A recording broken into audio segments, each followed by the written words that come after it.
Hello everyone, कैसे हैं आप सब। स्वागत करती हूँ आपका एक बार फिर से हमारे यूट्यूब चैनल पे।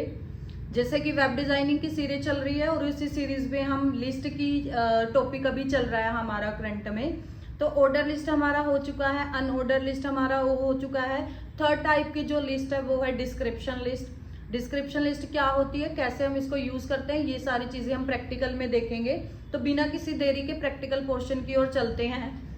सॉरी। तो सबसे पहले हम क्या करेंगे, नोटपैड प्लस प्लस को ओपन करेंगे। यहाँ पे नोटपैड प्लस प्लस को ओपन किया मैंने और एक नया पेज ले लेंगे और क्या क्रिएट करना है हमें, बेसिक स्ट्रक्चर ऑफ HTML। तो यहाँ पे मैंने HTML tag open and close दोनों किए। देन हेड और हेड के अंदर हमने लिया टाइटल और टाइटल के अंदर हम लिखेंगे आज डिस्क्रिप्शन लिस्ट।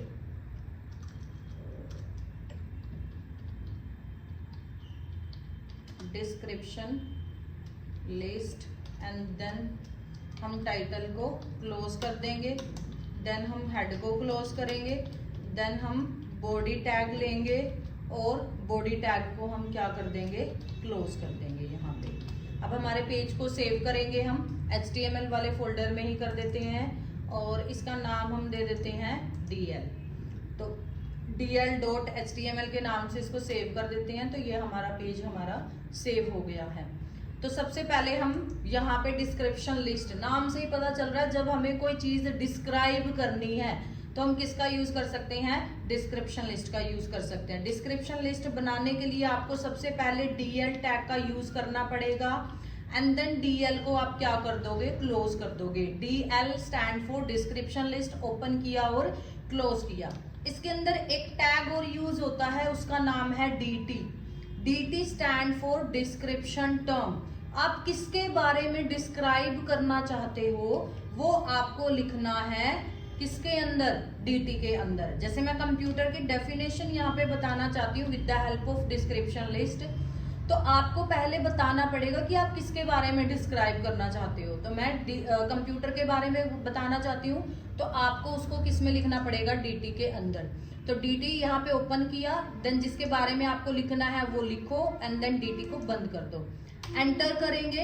अब हमें कंप्यूटर के बारे में कुछ भी लिखना है तो उसके लिए एक टैग लेना पड़ेगा, उसका नाम है DD। DD stand for description data. अब हम जो भी डेटा हमें फिल करना है वो DD टैग के अंदर ही हम करेंगे।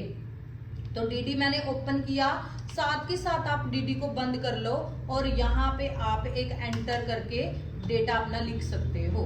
तो यहाँ पे हम लिख देते हैं जो भी मेरे को डेटा फिल करना है, computer is an electronic device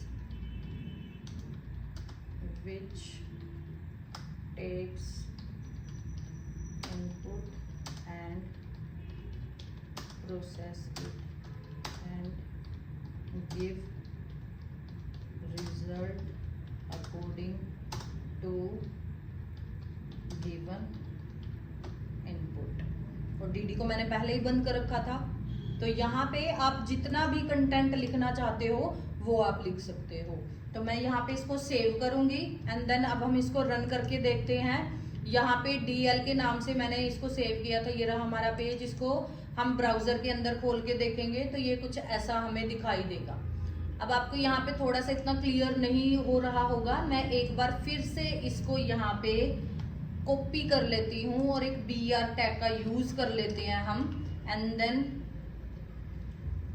यहाँ पे एक बार और इसको पेस्ट कर देती हूँ मैं, BR टैग। अगेन हम इसको पेस्ट कर देंगे, सेव करेंगे, ऑल्ट टैब, रिफ्रेश। तो ऐसा कुछ आपको आउटपुट दिखेगी। जो DT में हमने लिखा था डिस्क्रिप्शन टर्म कंप्यूटर, वो हमने यहाँ पे लिखा था और DD के अंदर जो लिखा था वो यहाँ से अगली लाइन में और थोड़ा सा इसके मिड से स्टार्ट होता है। तो ये क्या है आपकी, ये है आपकी डिस्क्रिप्शन लिस्ट। इसका कई बार प्रैक्टिकल तो इसका बहुत कम आया, बहुत रेयर ही चांस होते हैं कि डिस्क्रिप्शन लिस्ट पूछा जाए, बट फिर भी स्टिल आपको इसकी प्रैक्टिस करके देखनी है। इसका थ्योरी में एक क्वेश्चन आता है, बहुत रिपीटेडली ये क्वेश्चन आया हुआ है जो आपका डीटी के अंदर जो आपने लिख रखा है उसको आप पैराग्राफ में लिख सकते हो या सिंगल एक लाइन में आप लिख सकते हो। तो जो डीटी के अंदर हम चीजें लिखेंगे वो सिंगल लाइन ही हम लिख सकते हैं, मतलब एक लाइन आप डीटी के अंदर लिख सकते हो, बट डीडी के अंदर आप क्या लिख सकते हो, एक फुल पैराग्राफ की फॉर्म में डेटा आपका डाल सकते हो।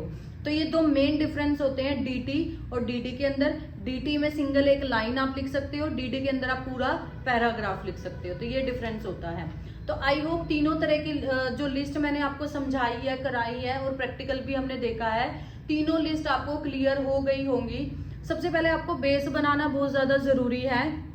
उसके लिए आपको ऑर्डर लिस्ट और अनऑर्डर लिस्ट पहले बेसिक बनाना आना चाहिए, उसके बाद ही हम नेस्टेड पे जाएंगे। तो पहले आप बेसिक लिस्ट बनाना सीख लो, देन हम जो अगली वीडियो में नेस्टेड लिस्ट का टॉपिक हम देखेंगे।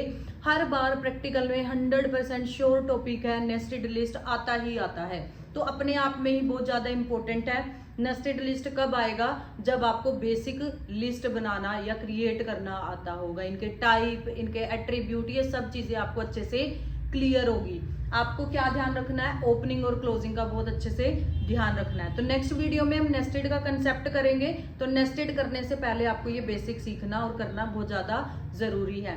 अगर वीडियो अच्छी लगी है तो कमेंट, शेयर करना और लाइक करना ना भूलें। सब्सक्राइब भी कर दे चैनल को साथ में। मिलते हैं अपनी नेक्स्ट वीडियो में। Thank you.